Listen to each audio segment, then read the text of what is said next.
Well, we've certainly seen some good examples of some problem people in government lately. We saw Lerner not too long ago. I think that was last week. They had a hearing and had a vote on contempt. Your congressman voted against that, against voting for contempt for Lerner. So first of all, I think you got to hold people accountable, right? And it's important to do so.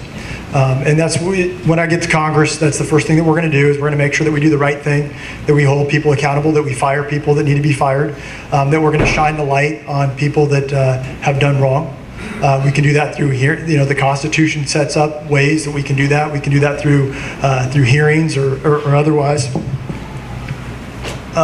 We also can use the bully pulpit, and that is that we just make sure that we bang our pots and pans and we stand up loud and we stand up for what's right.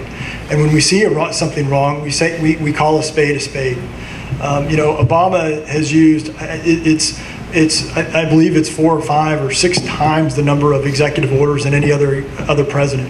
We have to stand up to that and say enough is enough. And so we need to do that. We can do that through two ways. We just stand up, we say it over again, we outrage the public, and we make sure that he's held ultimately accountable. The other thing that we can do, and there's been some movement on this too lately, is that when a president gets out of control or an administration gets out of control, that we use Article 3. And Article 3 is the check and balance, which is our courts.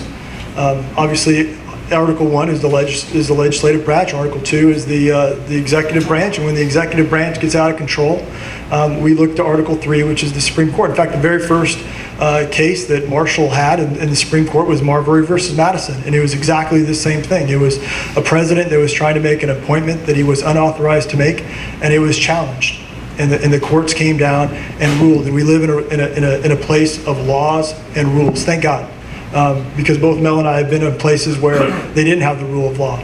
And we don't want to live in a place like that. So we need to make sure that we use our laws as both a shield and a sword, and we utilize those. And there's currently a movement in Congress and Senate to do that.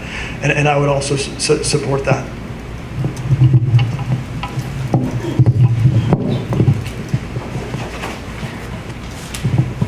I just got caught up with the Article 3 idea, and that just lost my train of thought here. But no, we definitely need to have leaders in Congress that are not politicians. That's the problem with Democrats and Republicans, is we have these career incumbents. I mean, Jim Costa has been in office for greater than my lifetime. I didn't mention I'm 29. I will be the youngest woman ever elected to the House of Representatives should I be successful this June and November. And I want to use that to educate the public. It's not just about what your congressman can get accomplished in Congress, because unfortunately there's 435 of us and we've not always agreed and not always done the right thing. So yes, we need to be as compelling as we can to stand up for what's right and what our district needs and what the United States needs in Congress to accomplish things like fighting back to Obama's executive orders, showing that what he's doing is not acceptable. We don't live in a country with a dictator, and we don't want one. We need to also do things to motivate the people who are voting. We've got a 10% estimated turnout this June. Out of the 700,000 people that live in this district with me, 70,000 are estimated to show up to vote for one of the 4 of us, or 5 of us if you count the empty chair. And you know, that's unacceptable. So I hope that as the youngest woman, I have the knowledge and skill and background to fight for what needs to be fought for. I'm a farmer, I'm a small businesswoman, I know how to balance the books, I have an education, I was working on a master's in accounting that I put on hold, but I get that it's important to not spend beyond your means. And I want to use my experiences to be able to go to places like San Francisco and LA and advocate for what is important to us in the Valley. As a young woman, I know I can do that. The more people I talk to across the state, when I run into people in liberal areas, I don't talk Republican or Democrat, I talk common sense. I talk, do you like paying taxes and not knowing where it's going or what they're doing? Do you like Obama being able to just dictate what happens? It's almost 100% agreement. I mean, you're always gonna get a few hard leftists that won't listen to reason, but we can educate people and we can turn the tide. I know that as your congresswoman, I can take the power that's given to me and use it not just here in the Valley, but anywhere, to help us have a stronger voice. If you get people in other areas saying, enough is enough, Barbara Boxer didn't help with the water crisis. We realize that, even though we live in San Francisco, and they might not choose the candidate I want, but honestly, I'd like to try anything but her. She's been around for a while. So, we need to compel people to learn the facts everywhere, not just here, and vote. So that's how I would like to combat Obama and what's happening, is get him and everyone supporting him out of office. Thank you. Well, I can't tell you if Johnny would support impeaching Obama or not, but I can tell you this. You mentioned the bureaucrats. They're kind of like, Colonel Schultz. They know nothing. They're just following the rules, like he mentioned earlier, right?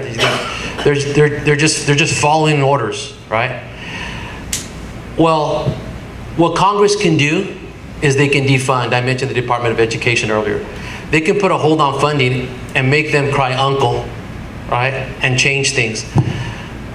Opportunities have been presented over and again the last several years, and the establishment in the Republican Party has always caved, right? And fully funded Obamacare.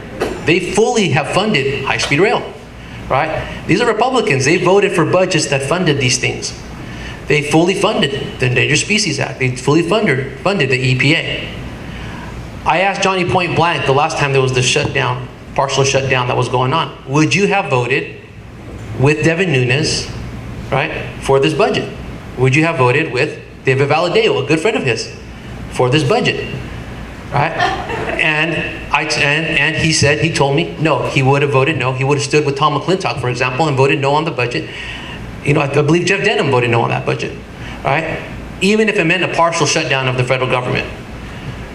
You have to send people to Congress, not just that are Republicans, but are constitutional conservatives. People who have those principles and are willing to stand for them, regardless of the political price to pay, whether it's the political price they pay within their party or the political price they pay back at home.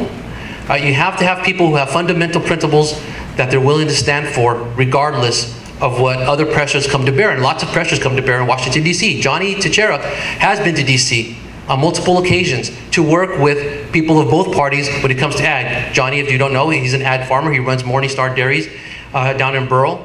He also has 10,000 pomegranate trees down there, and he's a farmer, and he's gone to meet with Vilsack, the ag secretary. He's gone to meet with members of Congress, even Jim Costa. He's been in Jim Costa's office several times, meeting on different issues. So Johnny knows the type of pressure that come to bear there, and he's willing to stand his ground, right? I'm not saying that these folks wouldn't, right? But I know Johnny, and I know Johnny would. And Johnny would have voted no on those budgets until they started enacting reforms. It's not an overnight process, but you got to start chipping away instead of piling on, and that's what's happened.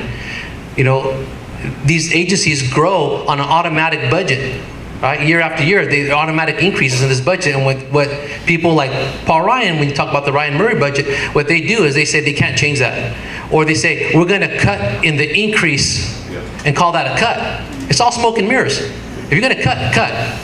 If you're going to put it into that stuff, put it into it. And you need people like Johnny Teixeira in Congress to stand alongside Tom McClintock and other conservatives to make those changes. Ultimately, the power is in your hands. And you have to vote the right people in office.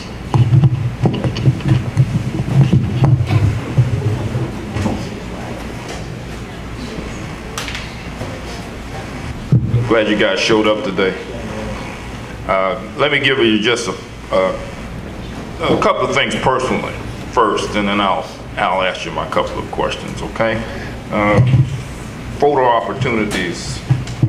We had the president and Mr. Costa in Los Banos that got a lot of press talking about water, right?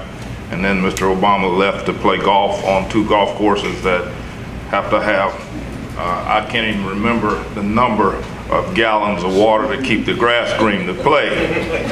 Okay, went on 2 courses that day. That's kind of weird. And I'm really sorry that Mr. Costa and Mr. Melton are not here, because I really wanted to kind of talk to them. But I'm glad you guys stuck around. For me, a couple of issues. I'm going to play a game. I'm going to put you all in Washington. You've already won the election, right? You're representing the 16th district, right? You're there. And you know, there's a lot of private moments in Washington. You get a chance to talk to the Speaker House one-on-one sometimes, huh? Pass them in the hallway, that kind of thing, right? So what I want to know, since I'm from this so-called minority voting bloc, right? What are you going to tell the Speaker, right? What are you going to tell him that the party or the House needs to do to get my attention to go to the polls like you talked about? What are you going to tell him, right? I happen to live in that suburb of Atwater that you talked about, and also I spent a few hours with your brother-in-law every day, right?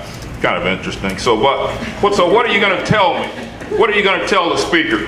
What does he need to do? What does the House need to do, right? Because the problem is that the right people don't get elected.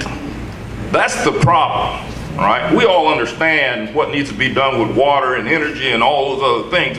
But see, when you guys are trekking up and down the hallways of Congress, right? This metamorphosis happens, right? You change, right? You turn into different people, right? Because you're hearing different tunes coming. Well, you want to keep your job, you better, you know, over here, you know, that kind of thing, okay? And the second thing is I want to know where you stand. I did 30 years in the military, okay, to help you two guys out, right? At no time in those 30 years did I feel disenfranchised when somebody asked me for an ID card. Right? No time. Okay? No time since I've been away from the military, working in the federal government, private sector, for the county, that I feel disenfranchised when somebody asks me for an ID card. I want to know how you stand on voter IDs. Those two questions. Thank you.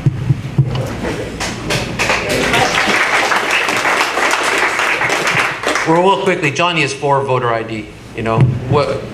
That's really also it's a 10th Amendment issue because that's the state's right to demand an ID, and the federal government shouldn't butt into that ability of state to demand an ID. It would take a constitutional amendment for the federal government to require an ID, but the states have every right to, and Johnny supports it. When it comes to what you say, what would he tell? What would Johnny tell John Boehner? Yeah. Let me tell you what Johnny would tell John Boehner. To get my attention. To get your attention, right? I'll do it from my experience, because, you know, I've told Johnny, you know, you get to Washington, right? And where people get elected to any office, the first thing they start saying is, well, now that I'm on the inside, it's different. You know, we didn't know all this. If you don't understand it, it's different in here, right? And really what's happening is, like you said, they're getting made promises and threats and all that stuff. And Johnny told me, right, and he said this throughout the campaign in 2012. He doesn't want to have to face the people at his church and explain to them why he went back on his word. He doesn't want to face his wife and say the same thing, or his daughters or his son. And I told Johnny, all right, and if you want proof of what I'm about to tell you, find out who Devin Nunes hates. I live in Devin Nunes' district. He hates my guts because I try to keep him accountable, right? David Valadeo, good friend of Johnny's, not really fond of me because I try to keep him accountable. Jeff Denham, we've had words because I try to keep him accountable. Even Tom McClintock, he's 90%, 95% there. The only perfect person in the world is me, and he's pretty close. And when he's wrong, I hold him accountable. I praise politicians when they're right, and I hold them accountable when they're wrong. And I told Johnny, right? You don't want to see me in the halls of Congress chasing you down because you've done the wrong thing, because I will. And with Brian Raymond here as my witness, if you folks send Johnny DeChero to Congress and he does a complete flip-flop, I'll be here 2 years from now running against Johnny, and he knows it, right? I ran in the 2010 election for CD20 where Costa used to be, right? And I have no problem running for it again. Johnny better do the right thing, or he's going to have to hear from me, and there'll be hell to pay. That goes for these guys too. If Johnny gets hit by a bus tonight, it's going to be one of these three that needs to be up there. And I'm going to hold them accountable. And we're going to hold them accountable. Everyone in this room is going to hold them accountable. We're going to hold meetings here every month, and we're going to let them know when they're doing good and when they're doing bad. And if they turn their backs on us, we'll turn our backs on them, because we have to be firm. No more, there's no time to mess around anymore. So anyways, Johnny knows where I stand. I know where Johnny stands, and you can trust that Johnny's going to tell Don Boehner to tell you folks the truth and stop trying to spin things and play so much politics. Just tell you the truth and do the right thing.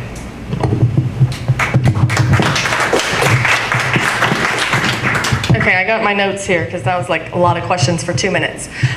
First of all, yeah, voter ID is something I would definitely favor. I'm confused and shocked and just appalled that we don't have that you can walk up to a voter area and memorize someone's name and address and then come in and say, hey, I'm this person, and vote for them. I've actually known people who've tried to vote and they were already voted. So that obviously happens, and that's a problem. So we need to definitely work on voter ID, and I would support that.